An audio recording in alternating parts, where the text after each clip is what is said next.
Everyone, हम partnership final accounts देख रहे हैं बच्चों, और आज के इस लेक्चर में हम बहुत ही इंपॉर्टेंट टॉपिक स्टार्ट करने वाले हैं, दैट इज एडजस्टमेंट्स। अभी एडजस्टमेंट्स क्या होते हैं हमने पहले क्लास 11th में भी देखा है बच्चों, जब हम final accounts of proprietorship concern देख रहे थे। एडजस्टमेंट्स मतलब वो एडिशनल इंफॉर्मेशन जो फाइनल अकाउंट्स बनने के बाद हमें पता चलती है या फिर हमें याद आती है। So what do we do, because हमारा फाइनल अकाउंट्स ऑलरेडी प्रिपेयर हो चुका है, हमारा ट्रायल बैलेंस बन चुका है। So what do we do, additional information जो भी हमारे पास आती है उसके हिसाब से on the basis of that information हम कुछ जर्नल एंट्रीज पास करते हैं और उनका डायरेक्ट पोस्टिंग कर देते हैं हमारे फाइनल अकाउंट्स में। तो वो कैसे करते हैं वो हम आज डिटेल में देखने वाले हैं। This is a very important part of this chapter, adjustments. Please ensure that ये वाले जो lectures है आप बहुत गौर से सुनिए बच्चों, because ये जो adjustments है बच्चों, अगर आपको concepts clear होंगे तो आपको चाहे कैसे भी twist and turn करके पूछा जाए एग्जाम में, आपको वो जरूर आंसर करते आएंगे।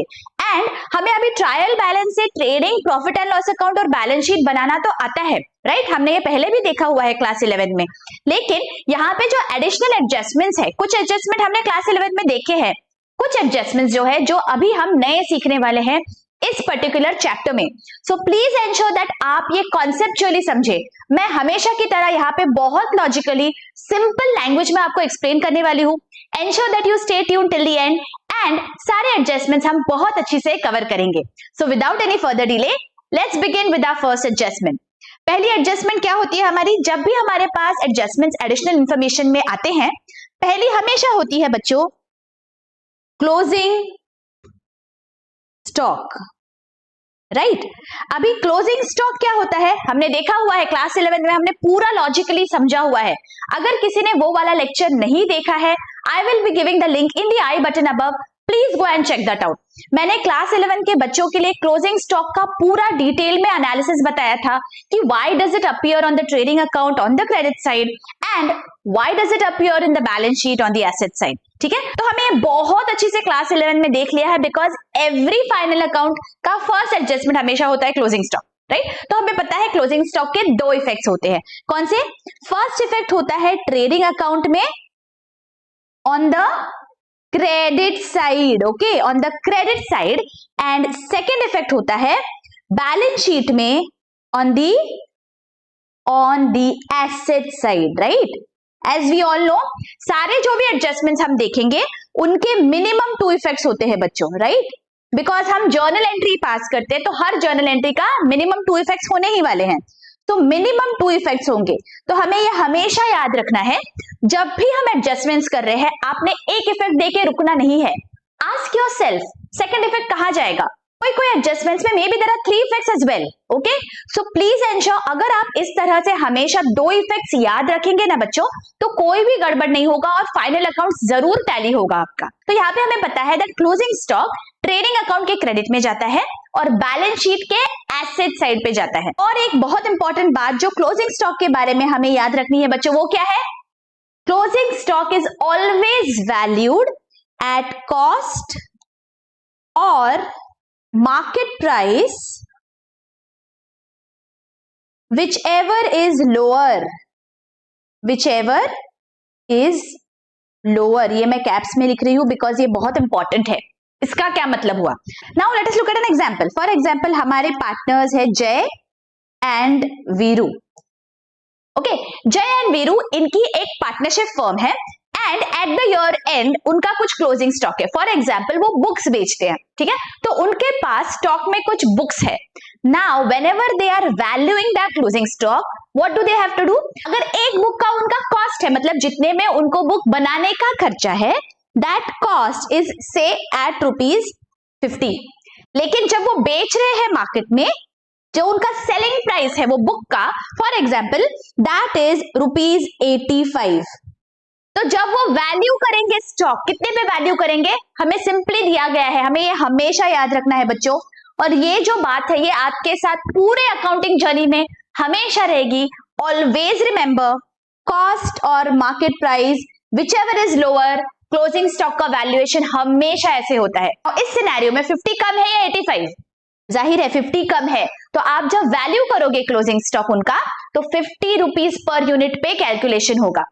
Is this very very clear? आपको एग्जाम में इसी तरह से दिया जाएगा that the closing stock of this particular partnership is cost 10,000, market price 12,000। तो आपको क्या करना है, 12,000 को इग्नोर करना है, बिकॉज 10 और 12 को जब आप कंपेयर करते हो तो 10,000 कम है, तो आप वैल्यू करोगे क्लोजिंग स्टॉक 10,000 पे। Is this very very clear? Okay, तो अभी क्लोजिंग स्टॉक का यहाँ पे एडजस्टमेंट हमें बहुत अच्छी से समझ गया है बच्चों। Now let us move to our next set of adjustments, जो बहुत ही इंटरेस्टिंग है, बहुत इंपॉर्टेंट है। Those are related to accruals. हमने ये क्लास 11 में भी बहुत डिटेल में देखा है बच्चों। यहाँ पे हम वो फटाफट से रिवाइज करेंगे दैट एग्जैक्टली जो एक्रूअल के कॉन्सेप्ट है वो क्या होते हैं। अगर आपने क्लास 11 के मेरे लेक्चर्स बहुत अच्छी से देखे हैं फाइनल अकाउंट्स के, तो this is going to be a quick and nice revision for you. और अगर आपने अभी तक क्लास 11 के लेक्चर्स नहीं देखे हैं बच्चों, ये वाले लेक्चर में मैं आपको कॉन्सेप्चुअली समझाने वाली हूँ, आप बिल्कुल डरिए मत। अगर क्लास 11 में for some reason you are not aware कि यहाँ पे मेरे लेक्चर्स है and now you have stumbled upon my lectures, यहाँ पे आपको बहुत क्लियरली ये एडजस्टमेंट समझने वाले हैं।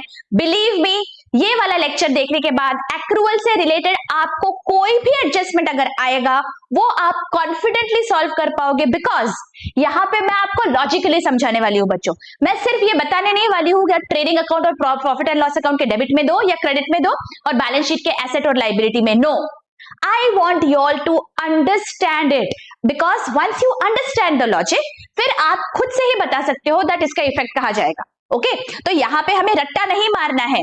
We are not going to mug up, we are going to understand the logic. Okay, so सबसे पहला हमारा एक्रूअल का कॉन्सेप्ट है, सेकेंड एडजस्टमेंट, आउटस्टैंडिंग एक्सपेंस। अब बच्चों आउटस्टैंडिंग एक्सपेंस क्या होता है ये हमने पहले डिटेल में देखा हुआ है, but a quick revision. Outstanding expense वो एक्सपेंस होते हैं जो ड्यू तो हो गए लेकिन हमने पे नहीं किए, हम उन्हें क्या बोलते हैं, they are due but not paid, right. हमारा एग्जाम्पल देख लेते हैं। जय एंड वीरू, इनका एक पार्टनरशिप फर्म है जो बुक्स बेचते हैं, तो वो जो बुक्स है उनका जो ऑफिस है वो उन्होंने रेंट पे लिया हुआ है, let us assume, and that rent is of 10,000 per month. PM is the short form for per month. 10,000 rupees per month उनका किराया है. That means that is an expense for them. ठीक है, और उन्होंने जो लैंडलॉर्ड के साथ क्या कमिटमेंट किया है, दैट पूरे महीने हम रह लेंगे और अगले महीने की 8th को हम आपको वो रेंट देंगे। इसका क्या मतलब हुआ, जो अप्रैल महीने का रेंट है वो कब देने वाले हैं लैंडलॉर्ड को, on 8th May. Okay, 8th of next month, ये उनका अंडरस्टैंडिंग है। जैसे अगर मई महीने का रेंट है तो वो दे देंगे उसे 8th of June. Okay, so on and so forth. सो जो लास्ट उनका मार्च का रेंट रहेगा, बिकॉज ये जो साल है वो अप्रैल से लेके मार्च है, इजंट इट, तो मार्च का जो रेंट है वो कब पेमेंट होगा, मार्च का पेमेंट होगा 8th ऑफ अप्रैल को, Isn't it? See, इस तरह से पेमेंट होगा, ये आपको समझ में आ रहा है। नाउ यहाँ पे बीच में क्या आ जाता है बच्चों, यहाँ पे आ जाता है 31st March. Okay, books are going to close on 31st March, तो एज ऑन 31st मार्च यहाँ पे उन्होंने कितने महीनों का रेंट ऑलरेडी पे कर दिया है, 31st मार्च को उन्होंने ये वाला रेंट पे नहीं किया था, तो ये वाला जो रेंट है ये आउटस्टैंडिंग हो गया, उन्होंने पे नहीं किया था, वो ड्यू हो गया था, because they have stayed for the month of March, right, they have used those premises, लेकिन उन्होंने वो पे नहीं किया। लेकिन 11 महीनों का रेंट तो उन्होंने पे कर दिया, राइट। तो ये जो 11 महीनों का रेंट उन्होंने पे किया, हर महीने जब वो पे कर रहे थे वो एंट्री क्या पास कर रहे थे, rent account debit to cash और bank, correct. Every month they were passing this entry, 10,000 10,000 10,000, ऐसे 11 टाइम्स उन्होंने एंट्री पास की। तो टोटल उनका रेंट अकाउंट कितने से डेबिट हो गया, पूरा 11 एंट्रीज मिला के 1,10,000, करेक्ट। और टोटल उनका कैश कितने से क्रेडिट हो गया, 1,10,000। आर यू विथ मी यहाँ तक? 11 महीना इंटू 10,000, दैट इज 1,10,000, ये उन्होंने रेंट का अमाउंट दिखा दिया है ऑन द डेबिट साइड, ठीक है। अब 31st मार्च पे उनके क्लोज हो गए बुक्स ऑफ अकाउंट्स, तो बुक्स ऑफ अकाउंट्स क्लोज हो गए मतलब ट्रायल बैलेंस बन गया। अब जब उनका ट्रायल बैलेंस बना बच्चों, तो देखो trial balance, we are preparing a format here, debit and credit. तो ट्रायल बैलेंस में जो रेंट दिख रहा है वो कितने पे दिख रहा है? डेबिट है, बिकॉज एक्सपेंस है 1,10,000 पे। अब उन्हें याद आता है जब उन्हें फाइनलाइज करने हैं बुक्स, दैट अरे हमने तो मार्च का रेंट दिखाया ही नहीं है, लेकिन मार्च इस फाइनेंशियल ईयर में आ रहा है, right? This financial year is from April to March. और हमने क्या देखा हुआ है? जो भी एक्सपेंसेस इस पर्टिकुलर फाइनेंशियल ईयर को बिलोंग करते हैं, हम वो इस पर्टिकुलर फाइनेंशियल ईयर में ही डेबिट करेंगे, राइट? सारा इनकम जो इस फाइनेंशियल ईयर का है, इस फाइनेंशियल ईयर में ही क्रेडिट होगा, right? Otherwise our books are not going to show a true and fair picture. तो अब ये ट्रायल बैलेंस बन गया, हमने इसे ट्रांसफर भी कर दिया, बिकॉज ट्रायल बैलेंस रेडी था तो हमने तुरंत प्रॉफिट एंड लॉस अकाउंट भी बना लिया। ओके, ये देखिए प्रॉफिट एंड लॉस अकाउंट बना लिया, और यहां पे डेबिट साइड पे हमने टू रेंट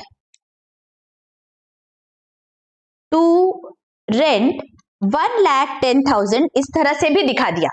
अब उन्हें याद आता है कि अरे एक महीने का तो रेंट रह गया, मार्च महीने का, अब क्या करें? अभी बुक्स ऑफ अकाउंट्स तो बन गए हैं, अब क्या करें? तो अब उन्हें क्या पास करना पड़ता है? अब वो एक एडजस्टमेंट एंट्री पास करते हैं, मतलब it is just one simple journal entry. Okay, जो जर्नल एंट्री वो पहले पास कर देते थे वही वो अभी पास करेंगे, लेकिन अभी बुक्स ऑफ अकाउंट्स ऑलरेडी बन गए हैं, ठीक है? तो अब वो एक जर्नल एंट्री पास करेंगे because they have not yet paid that rent. याद रखिए, एज ऑन 31 मार्च रेंट का पेमेंट नहीं हुआ था, तो यहां पे भी रेंट का पेमेंट वो दिखा नहीं सकते, लेकिन रेंट ड्यू का वो दिखाएंगे। Rent has been due because March महीने में they have used the premises, तो रेंट ड्यू हो गई।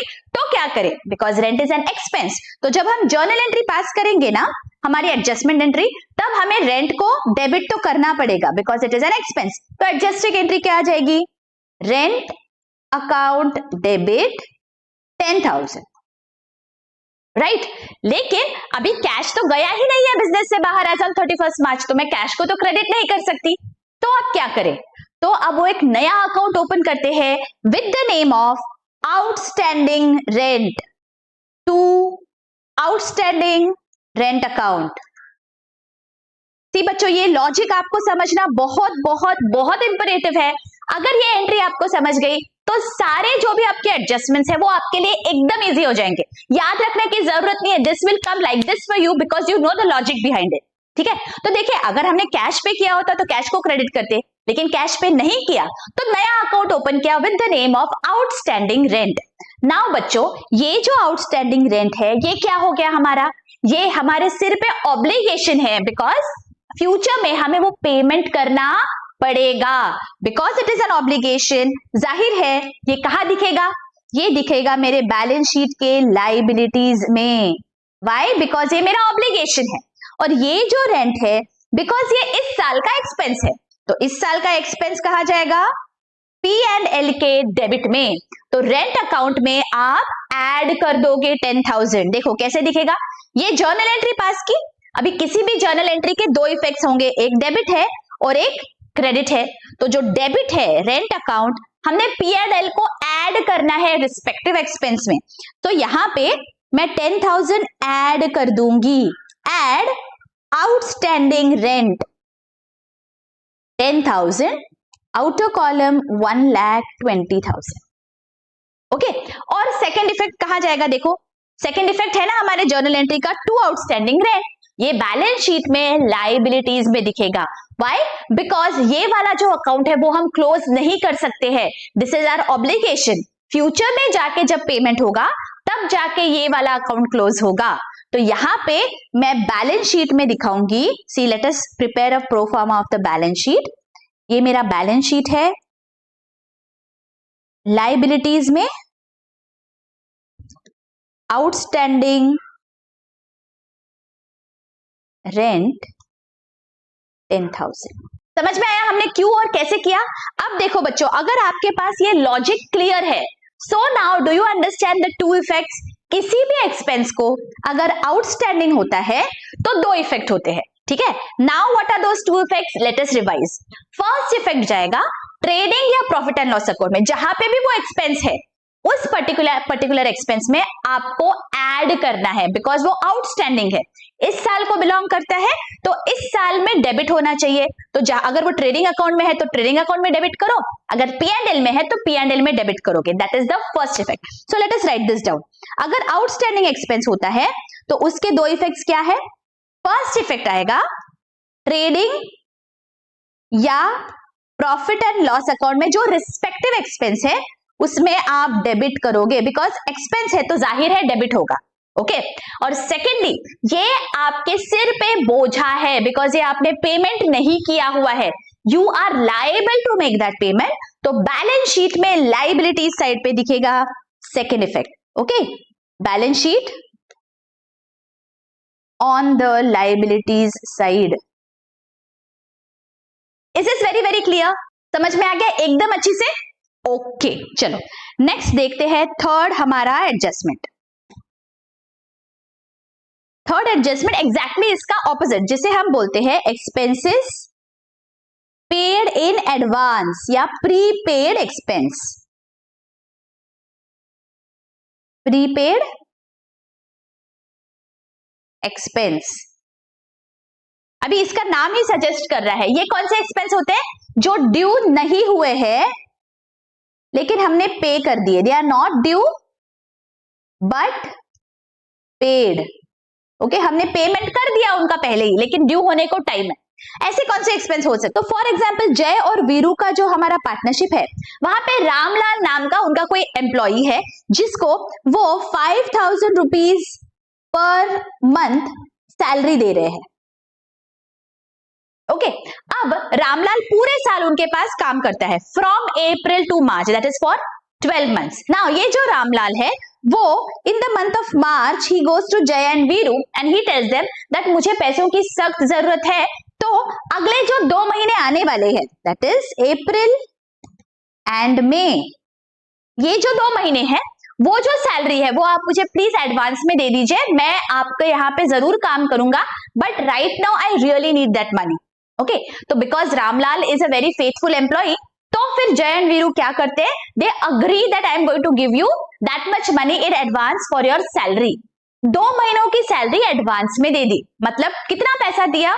5000 पर मंथ है ना, सो 5000 इंटू 2 दैट इज 10,000। ये जो सैलरी है that belongs to April and May, लेकिन पेमेंट अभी हो गया उसका, करेक्ट? तो ये जो सैलरी है जो उन्होंने आज पे कर दिया, जिसके बदले में उन्हें फ्यूचर में सर्विस मिलेगी, उसे हम बोलते हैं प्रीपेड सैलरी। ऑलराइट अब देखिए बच्चों कितनी सैलरी टोटलिटी में पे हुई है। यहाँ पे 5000 रुपीज पर मंथ सैलरी पे हो गई, सो 12 months into 5000 that is 12 5 60, 60,000 and this 10,000। जय और वीरू को पता नहीं था तो उन्होंने क्या किया? पूरा 70,000, 60 प्लस 10, 70,000 सैलरी अकाउंट को ही डेबिट कर दिया। Salary account debit 70,000 to cash और बैंक 70,000। उन्हें सारे अकाउंटिंग के हमारे कॉन्सेप्ट्स नहीं पता थे, तो उन्हें लगा ये सैलरी है तो सैलरी अकाउंट को ही डेबिट कर देते हैं 70,000 से, तो उन्होंने ट्रायल बैलेंस बना लिया। और जब ट्रायल बैलेंस बना उसके बाद P&L भी बन गया उनका, तो P&L में उन्होंने क्या किया? ये सैलरी को यहाँ पे डेबिट में दिखा दिया, दिस इज आवर P&L। यहाँ पे टू सैलरी 70,000, इस तरह से उनका पोस्टिंग हो गया। उसके बाद उन्हें अचानक से याद आया कि अरे रामलाल को तो हमने अगले 2 महीने की सैलरी एडवांस में दी है, तो ये जो 10,000 रुपीज दिख रहे हैं 70,000 में, ये एक्चुअली अगले साल का एक्सपेंस है, तो इस साल कैसे हम दिखा सकते हैं P&L में? ये तो गलत हो जाएगा। तो अब वो क्या करेंगे? अब उन्हें एक एडजस्टमेंट एंट्री पास करनी होगी, और वो एडजस्टमेंट एंट्री क्या होगी? लेट अस सी। देखिए यहाँ पे सैलरी अकाउंट को उन्होंने डेबिट कर दिया है गलती से, राइट? सैलरी अकाउंट को उन्होंने डेबिट नहीं करना चाहिए था, तो वो क्या करेंगे? सैलरी अकाउंट को कर देंगे क्रेडिट, बिकॉज इफेक्ट को उन्हें नलिफाई करना है। हमने देखा हुआ है दैट अगर मुझे डेबिट को ऐड करना है तो मैं डेबिट करती हूँ, डेबिट को मुझे कम करना है तो मैं माइनस करूंगी। यहाँ पे सैलरी को हमें कम करना है ना, 10,000 रुपए इस साल नहीं बिलोंग करते हैं, कम कैसे करेंगे? मैथमेटिक्स में हम माइनस करते हैं, यहाँ पे अकाउंटेंसी में हम ऑपोजिट इफेक्ट देते हैं, तो जो डेबिट होता है उसे हम क्रेडिट कर देंगे। तो सैलरी को हम टू सैलरी अकाउंट कर देंगे 10,000, राइट। अभी इसका एक इफेक्ट हो गया, लेकिन सेकंड कहां जाएगा? ये 10,000 आखिर कौन से अकाउंट में दिखेंगे? इसके लिए एक नया अकाउंट ओपन होता है जिसे हम बोलेंगे prepaid expense, that is prepaid salary. In this case prepaid salary account debit 10,000. This is going to be the adjustment entry for all your prepaid expenses. चाहे कोई भी एक्सपेंस हो, ये आपकी एडजस्टमेंट एंट्री होगी। ओके, अब ये एडजस्टमेंट एंट्री के दो इफेक्ट्स हम समझ लेते हैं बच्चों। देखिए, सैलरी अकाउंट को यहाँ पे क्रेडिट कर दिया। अगर हमारा एक्सपेंस है तो उसको डेबिट बैलेंस होता है, उसे क्रेडिट मतलब माइनस करना है। तो यहाँ पे इन द P&L हम करेंगे लेस प्रीपेड एक्सपेंस 10,000 और आउटर कॉलम में 60,000 दिखेगा। ठीक है, ये तो फर्स्ट इफेक्ट हो गया। और सेकंड इफेक्ट, ये प्रीपेड एक्सपेंस को हमने यहां डेबिट किया। क्या ये मेरा एक्सपेंस है? नो, ये एक्सपेंस अगले साल का है जो मैंने आज पे कर दिया। इसका मतलब इसके बदले में ये जो प्रीपेड सैलरी है, इसके बदले में मुझे सर्विस रामलाल से कब मिलेगी? फ्यूचर में जाके मिलेगी। That means future economic benefit होने वाला है। Remember this terminology, future economic benefit. ये क्या होता है? जिस भी किसी एक्सपेंस से मुझे फ्यूचर में इकोनॉमिक बेनिफिट होता है वो बन जाता है मेरा asset. Okay, so that is the reason ये जो प्रीपेड सैलरी है, दिस इज माय एसेट। और एसेट कहां दिखेगा? बैलेंस शीट में, एसेट साइड पे। तो हम यहाँ पे बैलेंस शीट देखते हैं कैसे दिखेगा। This is the balance sheet, rough format. Balance sheet on the asset side, यहां पे दिखेगा प्रीपेड सैलरी 10,000। समझ में आ गया? कौन से दो इफेक्ट्स हुए हमारे प्रीपेड एक्सपेंस के? देखिए इस तरह, एक प्रॉफिट एंड लॉस अकाउंट में हमने उस पर्टिकुलर एक्सपेंस से माइनस कर दिया, और सेकंड इफेक्ट बैलेंस शीट में हमने एसेट साइड पे दिखा दिया। This is very very clear. तो चलो हम यहाँ पे लिख लेते हैं प्रीपेड एक्सपेंस के जो दो इफेक्ट्स होते हैं वो क्या है। चलो let us right this down.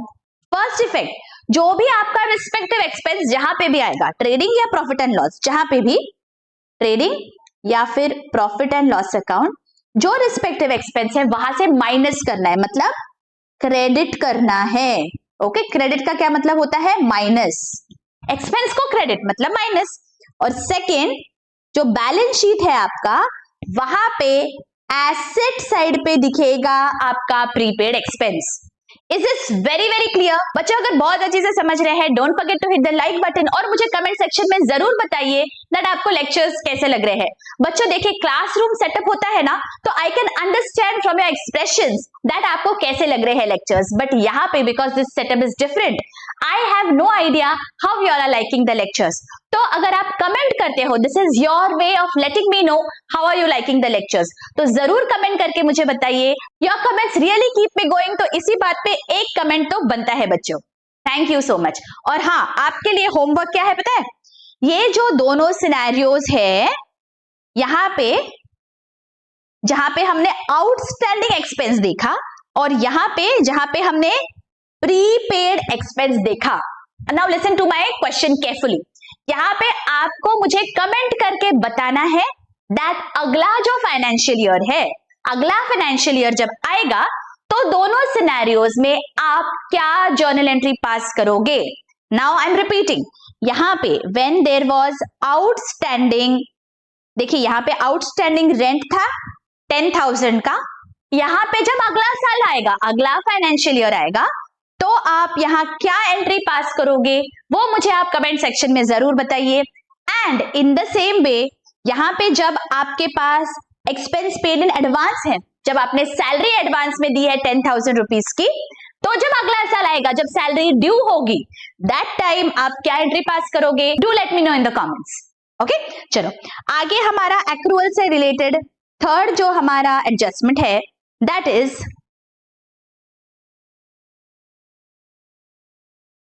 Accrued income, accrued income, या इसे हम बोलेंगे अगेन आउटस्टैंडिंग इनकम। ओके, जैसे कि हमने एक्सपेंस में देखा था, सेम है, इसका मतलब सेम है। मतलब ये जो इनकम है ये हमारा ड्यू हो गया है लेकिन नॉट रिसीव्ड। ओके, हमें मिला नहीं है लेकिन ये मिलना चाहिए था इस साल में। नाउ फॉर एग्जाम्पल, जय एंड वीरू को कोई कमीशन देता है, ठीक है, हर साल उन्हें कमीशन मिलता है, से for example 1000 per month. Commission कब मिलता है उन्हें? फॉर एग्जाम्पल उन्हें अप्रैल का कमीशन मिलता है 10th ऑफ मई को। ओके, वैसे ही उन्हें मई का कमीशन मिलता है 10th ऑफ जून को। इस तरह उन्हें कमीशन मिलता है। सो जो मार्च का कमीशन होगा बच्चों वो उन्हें कब मिलेगा? 10th ऑफ अप्रैल को, राइट। तो अभी बीच में आ जाता है 31st मार्च, करेक्ट। तो ये जो पहले अप्रैल से लेके फरवरी है वो 11 मंथ्स का कमीशन उन्हें एक्चुअली मिल गया। तो हर महीने उन्होंने क्या एंट्री पास की? कमीशन मिला, सो कैश और बैंक अकाउंट डेबिट 1000 हर महीने and to commission, because commission is our income in this case, तो कमीशन उनको क्रेडिट किया उन्होंने 1000 से। हर महीने ये एंट्री पास की, 11 एंट्रीज हो गए, सो टोटल उनका कमीशन हो गया 11,000 का, करेक्ट। अब जाके उन्होंने ट्रायल बैलेंस बना दिया एंड देन उनका प्रॉफिट एंड लॉस अकाउंट भी बन गया। तो यहाँ पे प्रॉफिट एंड लॉस अकाउंट में कमीशन कैसे दिख रहा है? देखो, प्रॉफिट एंड लॉस अकाउंट में ऑन द क्रेडिट साइड यहाँ पे बाय कमीशन 11,000 उन्होंने दिखा दिया। नाउ दे रियलाइज्ड कि अरे मार्च का कमीशन तो हमें अप्रैल में मिला लेकिन हमने दिखाना चाहिए था उसी साल, because it belongs to March, March is part of this financial year. तो गलती हो गई हमसे, अब कैसे सुधारे? तो सिंपल है, एक जर्नल एंट्री पास करो, गलती सुधर जाएगी अपने आप। लेकिन वो जर्नल एंट्री क्या होगी? Now we have to ask ourselves, ये जो कमीशन है दिस इज देयर इनकम, और इनकम है तो उसे ऑब्वियसली क्रेडिट होगा। तो यहां पे फर्स्ट पार्ट क्या होगा? To commission. ये तो हमें पता है ना दैट इनकम को हमें हमेशा क्रेडिट करना होता है। तो ये जो मार्च वाला कमीशन है वो हमने क्रेडिट कर दिया, लेकिन मिला तो नहीं है, ये कमीशन मिला नहीं है तो कैसे कैश को डेबिट करें? तो हम एक नया अकाउंट खोलेंगे बच्चों, उसे हम बोलते हैं एक्रूड कमीशन। सो यहां पे हम लिखेंगे एक्रूड कमीशन, या कमीशन रिसीवेबल भी हम बोल सकते हैं, डेबिट 1000। देखिए ये जो जर्नल एंट्री है वो पास करेंगे हम, accrued commission account debit to commission 1000। Okay, ये जर्नल एंट्री पास कर दी। अब इसके हमें इफेक्ट्स देने हैं। यहाँ पे डेबिट और क्रेडिट है तो दो इफेक्ट्स आएंगे। अगेन टू कमीशन है, देखो कमीशन को क्रेडिट किया है तो P&L में जो कमीशन दिख रहा है वहां पे क्रेडिट और क्रेडिट मतलब ऐड हो जाएगा। सो 1000 रुपीज हमें यहां ऐड करना है। Okay, add accrued commission,